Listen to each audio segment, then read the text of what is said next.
அண்மைச் செய்தி. சென்னை சவுகார்பேட்டையில் நகைகளை உருக்கும் போது சிலிண்டர் வெடித்து பயங்கர விபத்தானது ஏற்பட்டது.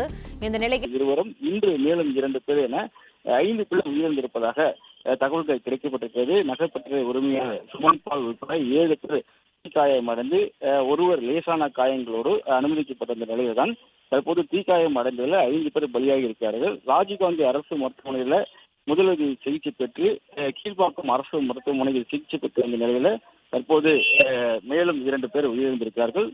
கடந்த 26ஆம் தேதி சுமன்பால் உயிரிழந்தார். அதே போல சிகிச்சை பலனின்றி 2ஆம் தேதி அன்று சிமன் தோமால் என்பவரும் உயிரிழந்தார். நேற்று ராகேஷ் என்பவர் உயிரிழந்த நிலையில இன்று காலையில மற்றொரு உயிரிழந்த சூரஜ் தோலாவும் அதே போல அரவிந்த் லங்கல் ஆகியோரும் கீழ்ப்பாக்கம் அரசு மருத்துவமனையில் சிகிச்சை பெற்ற நிலையில் சிகிச்சை பலனின்றி உயிரிழந்திருக்கிறார்கள். நேற்று மேலும் 2 ஊழியர்கள் தொடர்ந்து தீவிர சிகிச்சை ஈடுபட்டு வருவதாக அவர்களுக்கு வழங்கப்பட்டு வருவதாகவும் ஒருவர் லேசான காயங்களோடு தப்பி நிலையில அவர் உயிர் தப்பியதாகவும் தெரிவிக்கப்பட்டிருக்கிறது.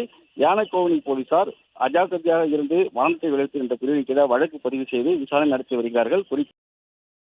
பிளே ஸ்டோர் மற்றும் ஆப் ஸ்டோரில் இருந்து பாலிமர் செயலியை QR கோடு மூலம் பதிவிறக்கம் செய்யுங்கள்.